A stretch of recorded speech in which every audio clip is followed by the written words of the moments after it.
BJP आलाकमान ने इस मुद्दे पर अपने नेताओं को खास निर्देश दिए हैं। सूत्रों के मुताबिक बीजेपी नेतृत्व ने इस मुद्दे पर अनावश्यक बयानबाजी से दूर रहने के लिए कहा है। आइलब मोहम्मद विवाद पर बीजेपी नेतृत्व ने नेताओं को अनावश्यक बयानबाजी से दूर रहने के निर्देश दिए हैं। सूत्र बड़ी जानकारी दे। दोस्तों, होता दरअसल क्या है कि भारतीय जनता पार्टी को सिर्फ नफरत फैलाने से मतलब होता है। उसके कॉन्सिक्वेंसेस क्या होंगे, उसके खामियाजा उसका क्या होगा, इसका बिना अंदाजा लगाए भारतीय जनता पार्टी छेड़ देती है मुसलमानों के सेंटीमेंट को। और अब वही भारतीय जनता पार्टी दबाने में लगी है उस पूरे मामले को। मैं किसकी बात कर रहा हूं अभी बताऊंगा, लेकिन शुरुआत में मैं चाहता हूं कि ये जो पूरा मामला चल रहा है, आइलब मोहम्मद से जुड़ी मैं खबर बता रहा हूं। ये जो पूरा का पूरा जो कैंपेन इस वक्त अक्रॉस द नेशन चल रहा है, पूरे देश भर में जो कुछ भी चल रहा है, उसका जो नुकसान भारतीय जनता पार्टी को होने वाला है, शायद भाजपा आलाकमान को जो दिल्ली में बैठा है उसको इस बात की भनक लग गई। आज के इस वीडियो में इस पूरी खबर को एनालाइज करेंगे और समझने की कोशिश करेंगे कि कानपुर से उठा विवाद, कानपुर से उठा आइलब मोहम्मद वाला मामला कहीं कतर तक तो नहीं पहुंच जाएगा। और अगर पहुंच गया, अगर इस्लामिक नेशंस तक पहुंच गया, तो यकीन मानिए एक तरफ डोनाल्ड ट्रंप तो गाली दे ही रहा है, पाकिस्तान के साथ मिलकर के भारत को तो धमका ही रहा है, उसके बाद दुनिया के तमाम सारे इस्लामिक देश जिनके लिए प्रॉफिट मोहम्मद ही सब कुछ है, जिनके लिए उनकी आन बान शान, उनका जीना, उनका मरना, सब कुछ जिनके लिए प्रॉफिट मोहम्मद है, वो भारत के लिए बड़ा खतरनाक साबित होगा। सबसे पहले मैं आज इसी वीडियो पर इसी खबर को लेकर के इसी एंगल पर पूरी तहकीकात करूंगा।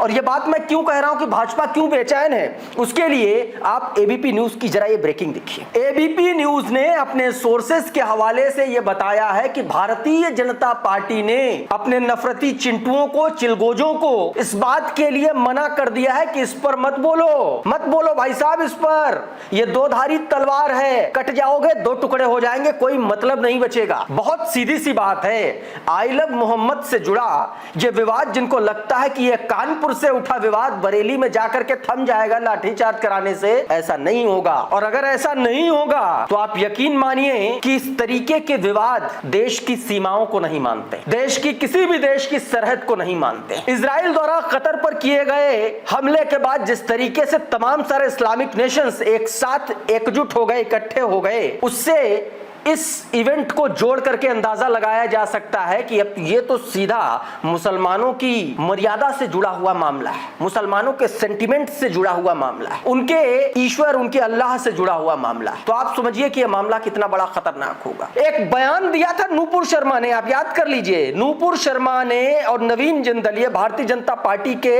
दो ऐसे नेता थे जिनको लेकर के खुद नरेंद्र मोदी को फ्रिंज एलिमेंट कहना पड़ा था। क्या कहना पड़ा था? Fringe element. और क्यों कहना पड़ा था? क्योंकि यूएई से लेकर के कतर, सऊदी अरब तक तमाम सारे देशों ने लानत मलानत कर दी थी मोदी सरकार। और फिर आप देखिए कि 2 साल बाद वही स्थितियां, परिस्थितियां उसी दोराहे पर देश को ला करके खड़ा कर दिया चंद नफरती चिंटुओं ने। और इसीलिए भारतीय जनता पार्टी कह रही है कि मत पड़ो इसके चक्कर में, इस पर कुछ मत बोलो। बताया गया कि आइलब मोहम्मद विवाद पर बीजेपी नेतृत्व ने निर्देश दिया है कि इस पर कुछ मत बोलिए, इस पर जितना हो सके चुप्पी साधे रखिए, इस पर कुछ मत बोलिए और इसको डाउन करने की कोशिश करिए, ठंडा करने की कोशिश करिए। ये बीजेपी आलाकमान की तरफ से निर्देश दिए गए। दूसरी तरफ उत्तर प्रदेश के मुख्यमंत्री योगी आदित्यनाथ हैं, वो लगातार मुसलमानों के खिलाफ बयानबाजी करते हुए नजर आ रहे हैं। आज उन्होंने एक बयान दिया बरेली की घटना को लेकर के। बरेली की घटना के बारे में भी मैं विस्तार से बताऊंगा, आपको कई बार बता चुका, हो सकता है आपको पता भी हो। मौलाना तौकीर रजा ने मुसलमानों से आह्वान किया कि हम ज्ञापन देंगे जिला प्रशासन को चरके, जो आइलब मोहम्मद के नाम पर लोगों की अरेस्टिंग हुई, गिरफ्तारियां हुई, हिरासत में लिया गया, पुलिस ने ज्यादती की है। उसके बाद पुलिस ने लाठीचार्ज किया, लाठीचार्ज में तमाम सारे लोग घायल हुए, तमाम सारी गिरफ्तारियां हुई। उस पर योगी आदित्यनाथ ने आज बयान दिया। योगी आदित्यनाथ ने साफ तौर पर बयान देते हुए एक बात कही जो आपकी स्क्रीन पर, आप इसको देखिए, सुनिए, समझिए। और उसके बाद इसी इंटरनेशनल प्रेशर को लेकर के भारतीय जनता पार्टी के इंटरनल कॉन्फ्लिक्ट जो चल रहा है उस पर भी बात करेंगे, लेकिन पहले ये बयान देखिए। आपने देखा होगा कल बरेली के अंदर। तो मौलाना भूल गया कि शासन किसका है। कह रहे हैं मौलाना भूल गया कि शासन किसका है। एक मुख्यमंत्री अगर इस तरीके से, इस अंदाज में बात करते हैं, इस देश के उत्तर प्रदेश के मुख्यमंत्री अगर ऐसे बात करते हैं, और दूसरी तरफ भारतीय जनता पार्टी का आला कमान ये कहता है कि इस पर कुछ मत बोलो, शांत रहो, चुप रहो, भड़काओ मत, और दूसरी तरफ भाजपा के ही फायर ब्रांड नेता, जिनको मोदी के बाद नंबर 2 माना जा रहा है, उत्तर प्रदेश के कम से कम योगी आदित्यनाथ के सर्कल के नेता ये मानते हैं, वो इस तरीके का बयान दे रहे हैं। तो इसका एक और कारण है कि भाजपा में सब कुछ ठीक नहीं चल रहा है। क्या नरेंद्र मोदी को उत्तर प्रदेश की योगी आदित्यनाथ की सरकार फंसा देना चाहती है क्या अंतर्राष्ट्रीय स्तर पर, और ऐसा फंसा देना चाहती है कि लेने के देने पड़ जाए? क्योंकि पहले से इंटरनेशनल मामलों में ऑपरेशन सिंदूर के बाद से लगातार मोदी सरकार जो फंसी है वो आज तक नहीं निकल पाई है। योगी आदित्यनाथ का यह बयान आया ऐसे में, और बरेली की घटना हुई थी, आपको पता है, ये बरेली के बीते दिन के वीडियो है, देखिए इस तरीके से वहां पर भीड़ इकट्ठा हुई, देखिए जरा, और उसके बाद अचानक से लाठीचार्ज किया पुलिस ने, अचानक से लाठीचार्ज कर दिया, भीड़ इकट्ठा हुई और पुलिस खड़ी थी और अचानक से वहां पर भगदड़ के जैसे हालात हुए और लाठीचार्ज हो गया। ये देखिए, ये पीयूष राय ने वीडियो अपने ट्विटर हैंडल पर जारी किया है, और इसी के बाद बवाल मचा, और इसी के घटनाक्रम को लेकर के योगी आदित्यनाथ ने आज बयान दिया। इस पूरे मामले में दोस्तों मुसलमानों का गुस्सा इसलिए भी भड़का हुआ है क्योंकि अब तक उत्तर प्रदेश के बरेली में 39 लोग गिरफ्तार किए गए हैं और 10 एफआईआर दर्ज किए, 10 अलग अलग एफआईआर दर्ज किए। मकतूब मीडिया ने अपने ट्विटर हैंडल पर इस बात की जानकारी दी और बताया कि बरेली में जुमे को हुए बवाल के मामले में पुलिस ने अब तक 10 एफआईआर दर्ज किए, साथ ही पुलिस ने 39 लोगों को गिरफ्तार भी किया है। इसके अलावा पुलिस ने मौलाना तौकीर रजा को नजरबंद किया है। देर रात पुलिस ने तौकीर रजा को उनके करीबी के घर से दूसरे स्थान पर शिफ्ट कर दिया है, ये बताया गया। अब सवाल यह है, प्रशासन यह कह रहा है कि उन्होंने अनुमति नहीं दी थी तौकीर रजा। अगर तौकीर रजा को मुसलमानों की अनुमति नहीं मिली थी तो फिर मुसलमान तमाम सारे युवा हजारों सैकड़ों की संख्या में इकट्ठा कैसे हुए, किसके निर्देश पर हुए? और यह सवाल मैं नहीं उठा रहा हूं, यह सवाल अशरफ हुसैन है, इन्फ्लुएंसर है सोशल मीडिया के, उन्होंने अपने ट्विटर हैंडल पर लिखा बरेली पुलिस का एक ट्वीट और उस पर एक बयान। उस बयान को आधार बनाते हुए वो लिखते हैं कि बरेली में मुसलमानों को किसने उकसाया, मुसलमानों के मार्गदर्शक उनके साथ क्यों नहीं थे, अब जिन मुसलमानों पर कार्रवाई होगी उनकी जिम्मेदारी कौन लेगा? आई लव मोहम्मद मामले में बरेली के मुसलमान ज्ञापन देना चाहते थे, लेकिन सबसे बड़ा सवाल यह है कि इसके कहने पर, जबकि प्रशासन का कहना है कि लिखित परमिशन लेना जरूरी है।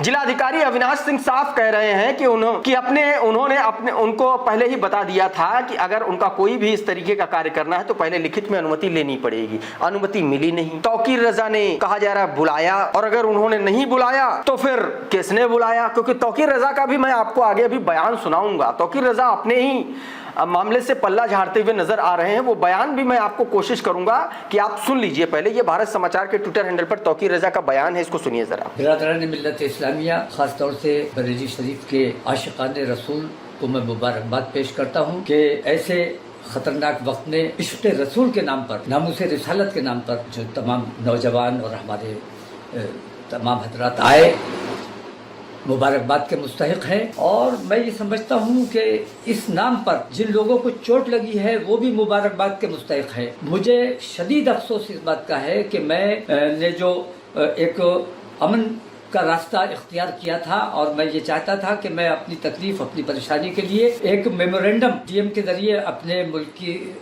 राष्ट्रपति को भेजूं और नामूस रिसालत पर जो हमला बार बार होता है इसके लिए सख्त कानून की बात की जाए। मेरा सिर्फ इतना मकसद था कि मैं वहाँ जाता, नमाज पढ़ता, उसके बाद अपना मेमोरेंडम देता और अपने लोगों से मैं ये अपील करता कि खैरियत के साथ और दुरूद शरीफ का नजराना पेश करते हुए वापस अमन के साथ अपने घरों को जाएं। तो इस बयान में तौकीर रजा ने साफ तौर पर कहा कि पत्थरबाजों को उन्होंने अपने बयान में मुबारकबाद दी। हिरासत में मौलाना की खातिरदारी में जुटा प्रशासन, ये बात कही जा रही है। भारत समाचार ने ट्वीट किया और इस बयान के बाद अब ये सवाल उठ रहे हैं कि आखिर ऐसा किसने किया। अच्छा, ये सिर्फ मामला बरेली तक सीमित नहीं है, कासगंज में भी कुछ ऐसा ही हुआ। कासगंज में आई लव मोहम्मद पोस्टर हटाने के बाद बवाल मच गया। तमाम सारे मुस्लिम समाज से जुड़े लोगों ने वहां पर प्रोटेस्ट किया। हालांकि आनन फानन में पुलिस मौके पर पहुंची और हालात को काबू में किया। इसको लेकर के डीएम और एसपी भी मौके पर पहुंचे और इसके बाद दोस्तों कासगंज पुलिस की तरफ से एक बयान भी सामने आया जिसमें क्या कुछ कहा गया ये सुनिए जरा आप। देखिए, आज कंचन 12 में एक बैनर को लगाने को लेकर विवाद हुआ था। उस बैनर को हटाने के लिए एक दूसरे मुस्लिम पक्ष ने जब प्रयास किया तो दो पक्षों में विवाद हुआ और उसी के विरोध में यहाँ कुछ लोग इकट्ठे हो गए विरोध करने के लिए। अभी सभी लोग यहाँ से जा चुके हैं। मौके पर स्थिति सामान्य है, कोई कानून व्यवस्था की समस्या नहीं है। यहाँ पर स्थानीय पुलिस और पीएसी के द्वारा और एसडीएम साहब के द्वारा फ्लैग मार्च भी किया गया है। मौके पर स्थिति एकदम सामान्य है। तो ये पुलिस और प्रशासन का कासगंज में कहना है। अब सवाल ये उठता है कि वहां पर कानून के देखिए दो चेहरे होते हैं। एक चेहरा था जो आपने फिरोजाबाद में देखा, फर्रुखाबाद में, और एक चेहरा जो आपने बरेली में देखा, जिस मकबरे पर कब्जा किया गया हिंदूवादियों की भीड़ द्वारा। ये वो तस्वीरें हैं, पुरानी तस्वीरें जरा देखिए, सुमित ने एक तस्वीरें ट्वीट की हैं। एक तस्वीर ये है, लाठी लेकर के लोग किस तरीके से उस मस्जिद पर वहां पर चढ़ाई कर दिया। ये पहली तस्वीर फर्रुखाबाद, और ये दूसरी तस्वीर ये बरेली की। ये दो चेहरे हैं कानून के। अब ऐसे में योगी आदित्यनाथ का ये सवाल करना कि मौलाना भूल गया था कि किसकी सरकार है, किसका शासन है, मतलब जिल्ले इलाही वाले टोन में, जिल्ले इलाही वाले अंदाज में जिस बात का दावा खुद भारतीय जनता पार्टी के सबसे बड़े नेता प्रधानमंत्री नरेंद्र मोदी अपने आप को प्रधान सेवक कहते हैं, वही भारतीय जनता पार्टी, उसी के उत्तर प्रदेश की सरकार के मुख्यमंत्री अपने आप को जिले इलाही वाले टोन में ये कहें कि मौलाना भूल गया था कि किसकी सरकार है। तो सबसे बड़ा सवाल यही है कि क्या उस वक्त सरकार भूल गई थी कि क्या योगी आदित्यनाथ की सरकार, या पुलिस भूल गया था, या दोनों को ही याद था, बस सिलेक्टिव अप्रोच अपनाना था, क्योंकि उस मामले में क्या एक्शन हुआ किसी को कुछ नहीं पता है। अच्छा, इस मामले को लेकर के अब ये जो है मामला दोस्तों कोर्ट पर ही पहुंच गया है। हाई कोर्ट में भी इसके खिलाफ अर्जी दाखिल की गई है। एमएसओ ऑफ इंडिया नाम का ट्विटर हैंडल है। ये तस्वीरें देखिए, इसमें बताया गया कि आइलम मोहम्मद प्रकरण में हुई गिरफ्तारी के खिलाफ हाईकोर्ट में दाखिल किया गया PIL एफआईआर को निरस्त करने की मांग की गई है। अवाम से अमन और शांति बनाए रखने की अपील की है। दिल्ली हाईकोर्ट का यह मामला है, और वहां पर दोस्तों बताया गया कि जो रजा एकेडमी के चेयरमैन है अलहाज सईद नूरी, उनके निर्देश पर एमएसओ के चेयरमैन डॉक्टर शुआजत अली कादरी ने रजा एकेडमी के जानिब दिल्ली हाईकोर्ट में PIL दाखिल की है, ये बताया गया दोस्तों। उधर योगी आदित्यनाथ के चेले चपाटे क्या कर रहे हैं, ये जरा वीडियो देखिए। राजधानी लखनऊ में ये लगा है वो किस तरीके से बुलडोजर को चूम रहा है, और कल को अगर इसी के बुलडोजर पर, इसी के घर पर बुलडोजर चल गया तो सोचिए क्या होगा। क्योंकि सरकार जो है ना और प्रशासन वो किसी का होता नहीं है जब उसको अपनी इज्जत बचानी होती है दोस्तों। पीयूष राय ने ये वीडियो जारी किया। ये लखनऊ में ताजा होर्डिंग लगी, BJYM के लोगों ने मामला लगाया। अच्छा, आई लव मोहम्मद चला, फिर आई लव महादेव चला, अब आई लव योगी आदित्यनाथ, और बुलडोजर को चूमते हुए ये लोग। बहुत सीधी सी बात है, इस पूरे मामले में अंतरराष्ट्रीय स्तर पर भारतीय जनता पार्टी घिर सकती है, इसका इल्हाम उसको शायद हो चुका है। और दूसरा सबसे बड़ा, अगर केंद्र को इसका अंदाजा लग गया है तो योगी आदित्यनाथ इतना फ्रंट फुट पर क्यों खेल रहे हैं इस मामले में?